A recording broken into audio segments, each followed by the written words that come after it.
আসসালামু আলাইকুম। চাচা এনে পানি এনে গরু রোদে রাখছে নাকি বাড়ি ঘরে পানি উঠে গেছে? বাড়িতে পুকুরে পড়ছে। পানি উঠে পড়ছে। পানি পানি পড়ছে। এখন গরু বাছুর এনে রাখতেছেন সবাই? না আমার গরু আছে না। গরু বাছুর পানি দিতো। কমর পর্যন্ত। হ্যাঁ আইনা। চাচার বাড়ি কই? হ্যাঁ টাউনে টাউনে কোনো খরমপুর দিন নয় উঠছুন মাছ মারবার আইসো আনাল্লাহ এমনি বিড়ি খাবার আইসুন না দোয়ান খুঁজতে আসুন। এইটা তুমি একটা কথা কইলে ভাই। চাচা বলে আছে খরমপুরতে দোহান খুঁজতেছে বিড়ি খাওয়ার নাকি কিন্তু দোহান পাইতেছে না। তাকে মাছ মারার নাকি বানাইতেছে না খেললে। হ্যাঁ ঠিকই আছে সবাই মাছ মারে হালাইলো আনে দেরি করে আসুন। তো এখান থেকে সামনে কি দেখা যায়? ও মাই লর্ড, এখানে কিছু আছে। হ্যালো এভরিওয়ান, আসসালামু আলাইকুম। ব্রোদা টিমের পক্ষ থেকে জানাই আপনাদের সকলকে স্বাগতম। তো আমরা চলেছি আজকে বন্যাবাসীদের জন্য। তো বন্যা কিন্তু চলেছে আমাদের শেরপুরে। তো বন্যা এখন বর্তমানে রয়েছে ঝিনাইগাতি এবং কি নালিতাবাড়ি থানায়। তো আমরা এখন ঝিনাইগাতি থানাতে যাব। আজকে কি হইতেছে না হইতেছে সমস্ত ডিটেলস আপনাদেরকে দেখাবো। তো আপনারা ব্লগটা প্রথম থেকে শেষ পর্যন্ত দেখবেন। তো যারা যারা ভিডিওটি দেখতেছেন অবশ্যই ভিডিওটি শেয়ার করে দিবেন সবাইকে দেখার জন্য। আজকে ভয়াবহ পরিস্থিতির কিছু মূল কথা তুলে ধরবো। তো এখান থেকে দেখেন আমরা ফার্স্টে কিন্তু অটোতে চলে উঠেছি, মানে অটো দিয়ে আমরা যাইতে হবে। তো আমরা এখন অটো দিয়ে বর্তমানে রয়েছি আমাদের মানে নিজস্ব গ্রাম থেকে রওনা দিয়েছি ঝিনাইগাতির উদ্দেশ্যে। তো ঝিনাইগাতি কী হচ্ছে আপনাদেরকে দেখানোর চেষ্টা করবো। আমরা এখন অটোতে আসি। তো কিছুক্ষণ পরেই আপনাদেরকে দেখাবো যে কীরকম পানির উচ্ছ্বাস বেড়ে চলেছে। তো আপনারা ভিডিওটি কন্টিনিউ করতে থাকেন। তো আমরা বর্তমানে রয়েছি কাটাখালী ব্রিজে। তো এটা কাটাখালী আপনারা সবাই চিনেন, শেরপুরে যারা যারা আছে। এখান থেকে দেখেন প্রজেক্টের অবস্থা কিন্তু খুবই খারাপ। এখান থেকে লক্ষ লক্ষ টাকার মাছ কিন্তু এখান থেকে বেরিয়ে গেছে। তো তাদের কিন্তু চাষাবাদ ছিল। তো যারা চাষি এবং কি জেলে বাইরা ছিল তারা মাছ টাছ চাষ করতো। এখান থেকে দেখেন সবগুলা পুকুর ডেল মানে সব একত্রিত হয়ে গেছে পানি আসার কারণে। এখান থেকে দেখেন অনেকগুলো দূরে কিন্তু ঘর বাড়িও দেখা যায়, সেগুলো কিন্তু তুলে গেছে। তো এখান থেকে আমাদের বাড়িতে যেতে বেশি সময় লাগে না, এই জন্য এটাকে আমি মানে এই গ্রামটা একটু ঘুরে দেখাইলাম না। আমরা একটু দূরে যাই আপনাদেরকে দেখানোর চেষ্টা করব। মানে এটাও কিন্তু ঝিনাইগাতি থানারই একটা অংশ। তো আমরা এখন আরও দূরে যাব, আরও দূরে যাওয়ার পর আপনাকে দেখানোর চেষ্টা করবো। এখানে একটু লক্ষ্য করেন, দেখেন বাড়িগুলোর অবস্থা খুবই খারাপ। তো এখান থেকে দেখেন এখানে কিন্তু মেল মানে খোলা মেল, এটা এখান থেকে সব মানে চাষাবাদ যা ছিল সব কিন্তু এখান থেকে নষ্ট হয়ে গেছে। তো এখান থেকে ধান ক্ষেতগুলো কিন্তু এখান থেকে ছিল। তো ধান ক্ষেতগুলো কিন্তু সমস্ত কিছু এখান থেকে নষ্ট হয়ে গেছে। তো এখান থেকে দেখেন অনেক টাকার মানে চাষি ভাইয়ের অনেক টাকার এখান থেকে চাষ করতো, এখান থেকে সব কিছু নষ্ট হয়ে গেছে। তো এখন বর্তমানে আমরা কয় রুট পার হলাম। এখান থেকে দেখেন অনেকেই মাছ মারার জন্য ভিড় করতেছে। নিচে দেখেন পানির কিন্তু এবং চুমক, তো আপনারা দেখলে অবাক হয়ে যাবেন। যদি আমি ফার্স্টে দেখছিলাম আমার মাথা ঘুরেছিল। এখানে দেখেন চরক জাল এবং তৈরা জাল নিয়ে সবাই রেডি মাছ মারার জন্য। তো মূল কথা হচ্ছে এদের মাছ মারতে হবে, তাদের বাড়িঘর যেমন তাই হোক। তো এরকম একটা পরিস্থিতি হয়ে গেছে। আজকে আমরা দেখে যা বুঝলাম। তো আমাদের কথা শুনে আপনাদেরকে যেমনটাই লাগুক না কেন, তো আমি যা বুঝলাম, তো এখান থেকে আমার আর যতটা টিম ছিল এখান থেকে দেখেন শামীম ছিল এবং হাসান ভাই ছিল। তো আমার সাথে আরও ছিল সুজন ছিল, সাইফুল ছিল এবং আরও অনেকে ছিল। তো যাদেরকে আমরা দেখাতে পারিনি, ক্যামেরাতে অনেকে আছে। তো যাই হোক আমাদের সবার কথা একটাই, আমরা যা বুঝলাম। তো আপনারা যে যাই মনে করেন না, কারণ এখান থেকে পানি চলে আসছে, মনে করেন আমার ঘরে পানি চলে আসছে মনে করেন যে এক কোমর পর্যন্ত। আমি যদি এখন বর্তমানে মাছ মারার উদ্দেশ্যে থাকি, এই মাছগুলা খাবে কে, এই চিন্তায় তো আমি বাস মানে আমার পরিবার নিয়ে আমি কি একটা সেটেলে দিব, এই পরিস্থিতি মানে এরকম একটা অবস্থা হয়ে গেছে বলার বাইরে। মাছ নিয়ে তাদেরকে বিজি থাকা লাগবে কেন ভাই? এরকম একটা অবস্থা তো আসলে হওয়া কোনো দরকার নাই। তো আমরা এখন চলে যাব, মানে আরও সামনে কিছু দেখাবার চেষ্টা করব আপনাদেরকে। তো আপনারা আরও ভিডিওটি কন্টিনিউ করেন। তো সামনে মানে কি হতে চলেছে এখন আপনাদেরকে দেখাবো। তো এখান থেকে দেখেন আরেকটা ব্রিজ আমাদের মাঝে চলে আসছে। এখান থেকে অনেক মানে পানিগুলো স্টক বর্তমানে স্টকে রয়েছে এখানে। তো সামনে দেখেন পানির এই যে ঘরবাড়ি কিন্তু তলিয়ে যাইতেছে, মানে তলিয়ে গেছে অলরেডি, যাবে আর কি গাইস। তো আপনারা এখান থেকে দেখেন এখানে কিন্তু সেমবারের মতো কিন্তু চাষাবাদ ছিল। এখান থেকে চাষাবাদ সবগুলো কিন্তু ডুবে গেছে। দেখেন এখানে পোলট্রির মতো পোলট্রির ফার্ম ছিল একটা, এটাও কিন্তু মানে ভেঙে চুরে নষ্ট হয়ে গেছে ঝড় তুফানের কারণে। তো প্রচুর পরিমাণে বৃষ্টি হয়েছিল। মানে আজকে মানে ভিডিওটা করতেছি 4 তারিখ, তো সরি 5 তারিখে। তো আপনারা মনে করেন এটা 6 তারিখে আপলোড হবে, কারণ এটা আমার ভিডিও এডিট করা লাগবে, প্লাস আমাদের শরীরটাও বেশি ভালো নেই। তো এখান থেকে দেখেন মানে মুরগির ফার্ম টার্ম এগুলো যাদের সামনে কিন্তু আমাদের তেঁতুলতলা বাজারটা পার হলাম। এখান থেকে দেখতে পারবেন আপনার একটা খোলা। তো সামনে মনে করেন যে হাসানগর গার্লফ্রেন্ডের বাড়ি। তো যাই হোক এই সম্বন্ধে কিছু না বলি। তো হাসানকে আমি জিজ্ঞেছিলাম যে হাসানের গার্লফ্রেন্ডের বাড়ি। তো হাসানকে আমি জিজ্ঞেছিলাম যে এই সম্বন্ধে তোমার অনুভূতি কেমন, যে তোমার গার্লফ্রেন্ডের বাড়ি তো তলে গেছে। সে বললো যে হ্যাঁ আমার পরিস্থিতি আলহামদুলিল্লাহ। তো হাসান তারে পায় নাই। যাই হোক এখান থেকে দেখেন পানির কিন্তু মানে পানির পরিমাণ কিন্তু বেড়ে চলেছে আমরা যত এগিয়ে যাইতেছি। সেমবারের মতো যদি আপনারা লক্ষ্য করেন, দেখেন এখানে কিন্তু সবাই কিন্তু মাছ মারা নিয়ে আবারও কিন্তু বিজি হয়ে গেছে।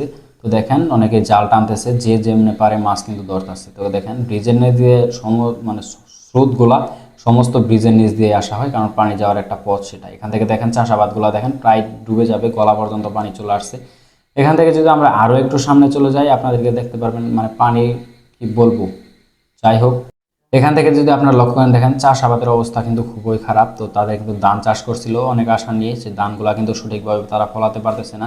এখন বর্তমানে রয়েছি আমরা পাগলার মুখ বাজারের ভিতর। তো পাগলার মুখ বাজার এখন আমরা ক্রস করলাম, ক্রস করার পর এখান থেকে দেখেন মানে পানির কি বলবো, এখান থেকে পানির উচ্ছ্বাস মানে কমছেই না। বর্তমানে আমরা রয়েছি এখান থেকে দেখতে পারবেন বগাডুবি, মানে বগাডুবি যাকে বলে, এখান থেকে বগাডুবি ব্রিজ শেষ আছে আমাদের সামনে, তো সেটা আপনাদেরকে দেখাবো।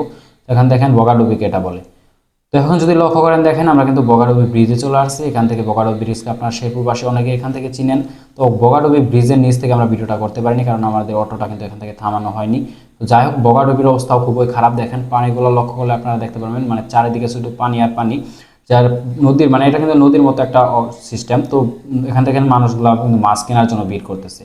তো এখান থেকে দেখেন বাড়ি গরুগুলো যদি লক্ষ্য করেন আপনারা দেখতে পারবেন মানে খুবই খারাপ অবস্থা। গরু বাছুর হাঁস মুরগি যে যা পালন করে না কেন সেগুলো কই রাখছে কেমনে রাখছে তো তারাই ভালো জানে। তো এগুলো আর কি দেখাবো, মানে জেনেগাতি পর্যন্ত যাওয়ার প্ল্যান ছিল আমাদের, তো আমরা করিনি, কারণ এখান থেকে মানে জেনেগাতি যাইছিলাম, তো জেনেগাতি বাজার পর্যন্ত আমরা যাইছিলাম, সেখানে তো পানিটা আমরা দেখতে পারিনি। তো এখান থেকে আমরা এখন ব্যাক করব, ব্যাক করে আমরা যাব গাগরা দক্ষিণপাড়া এলাকায়, মানে গাগরা দক্ষিণপাড়া এবং কি কোনাপাড়া এলাকায়, সেখান থেকে কিছু আমরা তথ্য নেওয়ার চেষ্টা করব। আপনারা যদি এখান থেকে ঘরবাড়িগুলো লক্ষ্য করেন তাহলে দেখেন প্রায় ডুবে গেছে অবস্থা, এরকম অবস্থা। তো আপনারা যেখান থেকে দেখতেছেন অবশ্যই ভিডিওটি শেয়ার করে দিবেন, শেরপুরের মানুষের জন্য অবশ্যই কিছু করার চেষ্টা করবেন। তো আমাদের শেরপুর থেকে কিন্তু অনেকে কিন্তু হাত বাড়ায় দেয়, যেমন আগে কিন্তু বন্যা ছিল কুমিল্লা ফেনীতে, তো আমরা শেরপুর থেকে কিন্তু ত্রাণ বিতরণের ব্যবস্থা করছিলাম। আপনারা যেখান থেকে ভিডিওটি দেখেন অবশ্যই শেরপুরবাসীদের জন্য নাইলতাবাড়ি, শেরপুরের নাইলতাবাড়ি এবং জিনাইগাতি থানার জন্য অবশ্যই কিছু একটা করার চেষ্টা করবেন আশা করি আমাদের এই ভিডিওটি দেখে। তো এখন আমরা চলে যাব গাগরা ইউনিয়ন বা গাগরা দক্ষিণপাড়া কোনাপাড়ার এলাকার উদ্দেশ্যে। তো আমরা সেখান থেকে যাই আপনাদেরকে কিছু তথ্য দেওয়ার চেষ্টা করি। তো বর্তমানে আমরা গাগরার উদ্দেশ্যে রওনা দিব। এখন দেখেন গাগরা যাওয়ার আগে একটা মোড় পেয়েছিলাম আমরা, মোড়ের ভিতর দেখেন একটা ব্রিজ রয়েছে। এখান থেকে যদি পানিগুলো লক্ষ্য করেন তো আপনারা দেখতে পারেন পানির কিরকম স্রোত, এবং এখান থেকে আবারও সেমবারের মতো তারা মাছ মারা নিয়ে বিজি হয়ে গেছে। তো সব জায়গায় কিন্তু মাছ মারা নিয়ে এরকম বিজি হয়ে গেছে। তো আপনারা দেখেন এখান থেকে মানে গাড়ি ঘোড়া দাঁড় করায় মাছ কিনতেছে, কেউ মাছ তুলতেছে, এরকম অবস্থা। পানিগুলো দেখলে আপনি বুঝতে পারবেন। তো লাইভ যদি আপনি পানিগুলো দেখতেন তাহলে বুঝতে পারতেন। তো আপনারা যদি নিজের চোখেগুলো পানিগুলো দেখেন তাহলে বুঝতেন। তো আমার পানিগুলো দেখে কিন্তু মাথা কিন্তু ঘুরে গেছে। এখান থেকে আমাদের সাইফুল ওরফে ওসি, এখান থেকে আমাদের আছে হেজবুল বাহার, এবং কি এখান থেকে পানি দেখাইতে বলতেছে আমাদেরকে, এবং কি এখান থেকে আসে আমাদের শামীম ভাই, সে লাইক করলো আমাদেরকে। যাই হোক, এখন আমরা পানিগুলো তো দেখলামই, পানি মানে বাস্তবে দেখলে যে চুমুকগুলো খাইতেছে এগুলো দেখলে আমাদের মাথাগুলো ঘুরে যাবে পুরা। তো বুঝতে পারছেন আশা করি। এবং কি সামনে যদি আপনাকে একটু লক্ষ্য করে দেখাই তাহলে এখান থেকে দেখেন ব্রিজটা, মানে এখান থেকে একটা রাস্তা আছে, রাস্তা কিন্তু পানির উপর দিকে আছে। সরি গাইস, রাস্তা পানির উপর দিয়ে যাইতেছে না, পানি রাস্তার উপর দিয়ে যাইতেছে। এখান থেকে দেখেন মাছ মারা নিয়ে কিন্তু সবাই কিন্তু বিজি হয়ে গেছে। এখান থেকে অনেক মাছ, তো আমরা একটু হেঁটে হেঁটে তাদের কাছে যাওয়ার উদ্দেশ্যে রওনা দিই। তো দেখি তারা কীরকম মাছ পাইতেছে এবং কীরকম মাছ মারতেছে। আমরা একটু আগে যাই আপনাদেরকে দেখানোর চেষ্টা করি। তো এখান থেকে দেখেন আমরা কিন্তু বর্তমানে পানির উপর পা রেখে দিলাম। এখান থেকে দেখেন মানুষের ভিড়গুলো কিন্তু অনেক বেশি। তো আমরা আবারও সামনে যাই আপনাদেরকে দেখানোর চেষ্টা করব। দেখেন মানুষ মানে রাস্তা কোনটা কোনটা খাল কোনটা বিল কোনটা নদী, মানে কোনো কিছু বোঝার কোনো সিস্টেমই নাই। তো এখান থেকে দেখেন মাছ মারা নিয়ে অনেকেই কিন্তু বিজি। তো আসলে একটা প্রবাদ আছে না যে মাছে ভাতে বাঙালি, তো সেরকম অবস্থা আমরা এখান থেকে আসে দেখলাম। তো মাছ নিয়ে তারা অনেকেই বিজি হয়ে গেছে। তো মাছ তাদেরকে মারতেই হবে, তাদের ঘর বাড়ি মানে ডুবে যাক সেই বিষয়ে কিছু তাদের নেই, তাদের মাছ মারতে হবে। তো আপনারা লক্ষ্য করেন দেখেন নিচে এখান থেকে মনে করেন যে 200 থেকে 250 জাল হবে, তো জাল দিয়ে মাছ মারতেছে সবাই। তো অনেক মাছও ওঠে। তো আমরা কিছুক্ষণ দাঁড়ায় মাছ মারাও দেখলাম, তো আপনাদেরকে দেখানোর চেষ্টা করি। তো এখন দেখেন আমরা সবাই মিলে আবদার করলাম চাচাকে যে একটা টান দেন, আমরা টানটা দেখে যাই যে কিরকম মাছ ওঠে। অবশেষে আমাদের কথা চাচা শুনলো এবং কি তারপর একটা টান দিল। তো দেখেন সে কিন্তু টান দিতেছে। এখান থেকে যদি মাছগুলো লক্ষ্য করেন দেখেন আমরা এখন কতটুকু মাছ ওঠে, আমরা সেটুকু দেখার অপেক্ষায় রইলাম। তো কি করবো দেখেন হালকা মানে অল্প কিছু মাছ পাইছে তারা। তো এখান থেকে সে জাল থেকে মানে কুড়িয়ে নিবে। তো তাদের বালতি নিয়ে আসছে, তো বালতির ভিতর করে রেখে দেয়। তো এখান থেকে শিং মাছ উঠছে মনে হয়। তো শিং মাছ তার সাথে ধরতে পারলো না, কারণ তাকে যদি মনে করেন যে আমরা যাকে বলি গালি, তো তাকে যদি গালি মেরে দেয় তো এই অবস্থায় সে বালতি দিয়ে ধরে তার থলের ভিতর রেখে দিল। তো এখান থেকে আরেকটা জাল টান দিল। তো আমরা আবারও দেখতেছি তো এটাতে কি উঠে আপনারা দেখাই। তো এখান থেকে কি উঠছে তো ভালো করে লক্ষ্য করে দেখা যায় না। ভালোভাবে দেখা যায় না, এখান থেকে হয়তো বড় মাছের কড়াটার মতো লাগে, শুধু সেরকমই কিছু একটা উঠছে। তো এখান থেকে দেখেন মাছ মারা কিন্তু দেখাইলাম। এখন আমরা আরও সামনে চলে যাব এবং আরও সামনে কি কি আছে, গ্রাম বাড়িগুলো সব কিছু আপনাদেরকে দেখাবো। তো আপনারা সমস্ত ভিডিওটি কন্টিনিউ করতে থাকেন। তো এখন আমরা আবারও কিন্তু সেই স্রোতের বেগে কিন্তু চলেছি। তো এখন আরও জাল টানতেছে সবাই, তো সবাই মাছ মারা নিয়ে কিন্তু ব্যস্ত হয়ে আছে। আমরা আরও একটু সামনে গিয়ে আপনার সামনে আসি। বর্তমানে এখন কথা হলো যে আসলে একটা প্রবাদ আছে যে মাছে ভাতে বাঙালি, সেরকমই একটা অবস্থা এদের সাথে ঘটতেছে। তো আমরা লাইভ দেখতেছি, কারণ সবাই মাছ মারা নিয়ে ব্যস্ত হয়ে গেছে। কারণ তাদের বাড়িঘর কি হচ্ছে না হচ্ছে সেই বিষয়ে কিছু নাই, না তাদের মনেই নাই যে আমাদের বাড়িঘর আছে, এরকম কিছু অবস্থা। তো যাই হোক, আমরা ফানি করার জন্য একটু সবার মুখে হাসি হাসি, তো একটা স্লোমো ভিডিও করার জন্য এটা নিলাম। তো সকলে কিছু মনে করবেন না। তো আমরা কিন্তু এখন বরাবরের মতো আবারও চললাম। তো চলার পর এখান থেকে একটা চাচা পাইলাম। তো চাচাকে এখন জিজ্ঞাসা করি যে এলাকার নামটা কি। এই এলাকার নাম কি চাচা? গাগরা। তো এলাকার নামটা হচ্ছে গাগরা। তো গাগরার কথা বললো আমাদেরকে, সেতে আমাদের কোনো মূল্যই দিল না, কারণ সে মাছ মারা নিয়ে বিজি। তো আমরা আবারও একটু সামনে চলে যাব। সামনে চলে যাবার কোনো যদি লোক টুক পাই, তো তাদেরকে আবারও বরাবর মতো জিজ্ঞাসা করবো সমস্ত বিস্তারিত। তো তাদেরকে বলবো আমরা। তো আমরা আবারও সামনে যাওয়ার জন্য প্রস্তুত হই। তো এখন আমরা আবারও সামনে চলে যাই। আস্তে আস্তে অবশ্যই একটা বাড়ির কাছে চলে আসলাম। এখান থেকে দেখেন সুজন আমাদের বলতেছে বাড়িটা দেখা। তো আমরা বাড়িটাকে দেখাইতে বললাম। তো দেখেন বাড়ির ভিতরের অবস্থা খুবই খারাপ, পানি মানে উঠান পর্যন্ত পানি চলে আসছে। তো তারা কি করতেছে, কিভাবে রান্না করতেছে, তো তারাই ভালো জানে। তো আমরা এখন চলছি তো পানির উপর দিয়েই। তো এখন দেখি একটা চাচার সামনে আসতেছে, তাদেরকে বলি যে জিরানোর মতো কোনো কিছু আছে কিনা, ব্রিজ ট্রিজ। তো চাচাকে আমরা জিজ্ঞাসা করি। চাচা সামনে ব্রিজ ট্রিজ আছে? কতটুকু তারা? আধা কিলো দেখেন না, তাই 10 মিনিট লাগবে, 15 মিনিট। আচ্ছা আমরা যাই থাকি দেখি সামনে কি আছে। চাচা মাছ কি পাইছুন?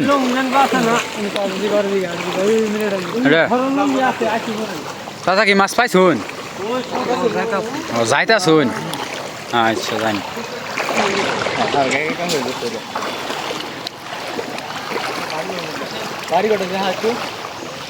বাড়িঘর। আসসালামু আলাইকুম, ভালো আছেন? বাড়িঘরের সব কি বাড়িঘর এরকম অবস্থায় সবগুলা? হ্যাঁ। তো আমরা চাচাকে জিগাইলাম যে বাড়িঘরের কি অবস্থা। তো চাচা আমাদেরকে ইশারা ইঙ্গিতের মাধ্যমে বুঝিয়ে দিল যে সব বাড়িঘরের একই অবস্থা। তো আমরা আবার সামনে একটা চাচাকে পেলাম। তো চাচাকে আমরা একটা সালাম দিয়ে তো আমরা আবারও সামনে চলে গেলাম। তো দেখি আরও সামনে কি অবস্থা রয়েছে, তো আপনাদেরকে দেখানোর চেষ্টা করব। তো আপনারা যদি এখান থেকে লক্ষ্য করেন, দেখেন গরু বাছুরের কিন্তু একটা উঁচা ঘর, এখানে খোলা আছে, খোলার উপরে কিন্তু রেখে দিয়েছে, কারণ এখানে মনে হয় একমাত্র পানি নেই। তো এখান থেকে সামনে কি দেখা যায়, ও মাই লর্ড, এখানে কিছু আছে আগুনের মতো। তো যাই হোক, এই সম্বন্ধে আমরা কিছু না বলি, পোলাপান অনেক কিছু বলছে, তো আমরা ভিডিওতে বললাম না। যাই হোক, পোলাপান ফাজলামি করবোই। তো যাই হোক, আমরা সামনে চলে যাব। এখান থেকে দেখেন সামনে কি আছে, আমরা আবারও দেখানোর চেষ্টা করব আপনাদেরকে। তো এখান থেকে দেখেন অবস্থা কিন্তু খুবই খারাপ, পানি কিন্তু ঘরের ভিতর চলে আসছে। দেখেন একটা মহিলা বেরিয়ে আসলো। যাই হোক, পানি কিন্তু ঘরের ভিতর হয়তো ঢুকে গেছে। তো আমরা আবারও সামনে চলে যাই, আপনাদেরকে দেখানোর চেষ্টা করি যে সামনে কি আছে। তো এখানে দেখেন বাড়িঘরের অবস্থা খুবই খারাপ, বাড়ির ভিতর পানি উঠে গেছে, এরকম একটা অবস্থা হয়ে গেছে। তো এখান থেকে পোলাপানগুলা ঘুরতেছে, তো তারা কি করবে না করবে তারা কিছুই বুঝে না। তো এখন দেখেন আমরা একটু সামনে চলে গেলাম। তো এখান থেকে দেখা যায় যে কিছু পিচ্চি পোলাপান মাছ মারতাছে। তো তাদের সাথে কিছু আমরা কথা বলবো। তো আপনারা কথাগুলো শুনেন, শুনলে অনেক ভালো লাগবে। তোমার নাম কি? হ্যাঁ জোরে কও দেখি। আকিব। তোমার বাড়ি কই? বাড়ি হ্যাঁ। সিংহিমুরা। আচ্ছা তোমার বাড়ি কি তলায় গেছে? না। তলায় নাই? তো তুমি ফুর্তি ঠেলায় আইছো কি মাছ মারবার? হ্যাঁ। আহা এতই শখ তোমার? কুকুর বাড়ি। কই আইছ? কুকুর বাড়ি। হৌর বাড়ি? হ্যাঁ কি ক? এদিকে দেখি দেখি এলা তোমারে। তোমার তো সেই দেখা যায় ক্যামেরার ভিতরে। কি তুমি জানো এই মাছ মারতাছি, এদেরকে কিছু আমি বলি। তোমাদের খবর কি? মাছ কিরম পাইতাছ তোমরা? মাছ কি উঠছে? দেখি কুতুরি মাছ, দেখি দেখি। হাই রে, মাছ মারছে বলা খান দেখছ? মেলাটি মাছ পাইছ, খাউন যাইবেন দেওটান। দেখি কুতুরি উঠে। আইলে মাছ উঠে নাই, বাইরে লস খাই গেছে গা। দেখি এই পাশে আমরা দেখি। বোন তোমার নাম কি? তোমার নাম কি? আলিপ কোনটা ইয়াল্লা গো বান্ধি বিজি দিছে। তোমার নাম কি? জুরে কালসার। মাছ মারতাছ তুমি? এটা টান দেও দেখি, তোমার টান দেখ মু দেও দেও দেখি। কিরম মাছ উঠে টান দিতা না না দিলা তাহলে থাও যাই গে। তো আমরা আসার সময় একটা বাচ্চাকে বললাম যে তুমি জালটা টান দাও, আমরা দেখি কত মাছ ওঠে। সে টানটা দিল না, তো কেন দিল না সেটা সেই ভালো জানে। তো আমরা এখন তো সে কিন্তু পিচ্চিরা কিন্তু মাছ মারতেছে আরামসে। তো বড়দের মতো তাদের একটা শখ আছে মাছ মারার, এই জন্য তারা মাছ মারতেছে। তো আমরা একটু সামনে যাব, তো সামনে যাওয়ার পর কী আছে আপনাদেরকে দেখাই। তো আপনারা একটু ওয়েট করেন। তো সামনে আমরা একটা চাচাকে দেখতে পাই। তো চাচা এখানে বাঁশ দিয়ে কী করতেছে, তো তাদের কাছ থেকে একটু শুনে নিই। তো আপনারাও শুনেন। চাচা কি মাছ মারার নাকি বানাইতেছেন না হিললে? হ্যাঁ ঠিকই আছে, সবাই মাছ মারে হালাইলো আনে দেরি করে আসুন।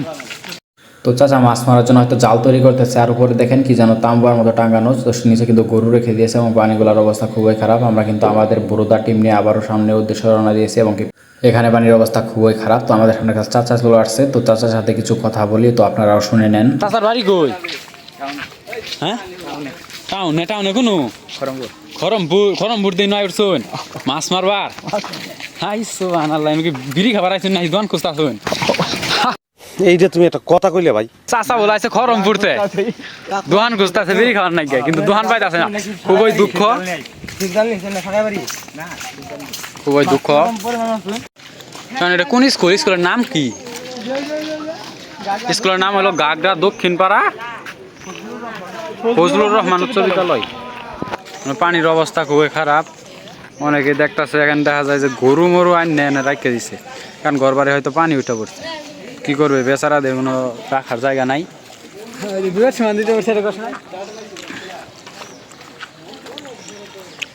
চাচা আইতাছে, চাচার সাথে কিছু কথা বলি।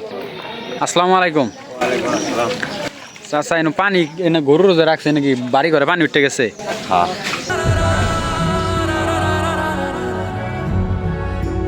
এলাই কেন রাখে দিছে? আপনার বাড়ি কোনটা? আমার বাড়ি যে পুকুরে পড়ছে। পানি উঠে পড়ছে? হ্যাঁ বাড়ির মধ্যে পানি উঠছে। সে এখন গরু বাছুর কেন রাখতেছেন সবাই? না আমার গরু বাসন নাই, গরু বাছুর পানি যেটুক। কমর পর্যন্ত? হ্যাঁ আইনি আমাদের।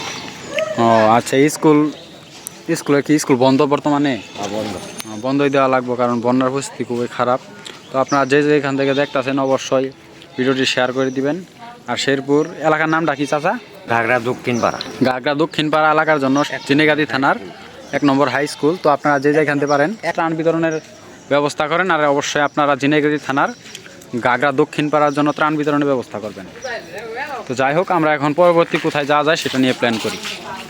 তো পরবর্তীতে আমরা আর কোনো স্থান খুঁজে পাইনি, তার জন্য আমরা এখান থেকে আসে স্থগিত হয়ে গেছি। তো এখান থেকে দেখলেন তো পানির পিছনের পানিগুলো আপনারা লক্ষ্য করেন, দেখেন পানির পরিমাণ কিন্তু খুবই বেশি। তো আপনারা যে এখান থেকে দেখেন অবশ্যই ভিডিওটি শেয়ার করে দিবেন এবং কি এখান থেকে পানি শেরপুর নাইলতাবাড়ি জিনেগাতি জেলা থানার জন্য অবশ্যই কিছু একটা করার চেষ্টা করবেন। আর অবশ্যই ত্রাণ বিতরণের কিছু ব্যবস্থা করবেন। তো আমরা যা যতটুকু পারি তা আমরা আপনাদেরকে দেখাইলাম। তো আজকের ব্লগটি এই পর্যন্তই, এখন শেষ করে দিব। এভরিওয়ান, আমরা এখন আছি গাগরা দক্ষিণ পাড়া। এক মুরব্বীরা জিগেলাম, তো আপনারা তো দেখতেই পারলেন ঘর বাড়ির অবস্থা খুবই খারাপ। গরু বাছুর যা আছিল সব মনে করুন যে ইয়ার ভিতরে রাখতে দিছে, স্কুলের ভিতরে রাখতে দিছে। চাচা বালাই আসুন? আচ্ছা বালা তো থাক পানি মাছ মারতেছেন খালি। এখন মনে করুন অবস্থা খুবই খারাপ, মাছ মারার জন্য অনেকে বিজি আছে এবং কি অনেক মনে করুন যে ঘর বাড়ি চিন্তাই বাঁচতেছে না খাবো কি যাবো কি। তো আপনারা যারা ভিডিও যেইখান থেকে দেখতেছেন অবশ্যই শেয়ার করে দিবেন। শেরপুরের অবস্থা খুবই খারাপ, তো আপনার ভিডিওটা শেয়ার করে দিবেন। আর যারা ত্রাণ বিতরণের জন্য শেরপুর আসতে চলছেন তারা অতি শীঘ্রই আমাদের শেরপুর নাইলতাবাড়ি এবং কি জিনাগাড়ি থানাতে চলে আসতে পারেন। যেটা জিনাগাড়ি থানার গাগরা দক্ষিণ পাড়া গ্রাম। তো এই গ্রামটাকে আপনাকে ঘুরে দেখালাম। আশা করি আপনাদের ব্লগটা ভালো লাগছে। যদি ভালো লাগে অবশ্যই আমাদের জন্য একটা শেয়ার করে দিবেন। আর অবশ্যই আমাদের পেজটিকে অবশ্যই ফলো করে দিবেন। আর ইউটিউব থেকে দেখলে অবশ্যই একটি সাবস্ক্রাইব করে দিবেন। তো সকলে ভালো থাকবেন, ধন্যবাদ।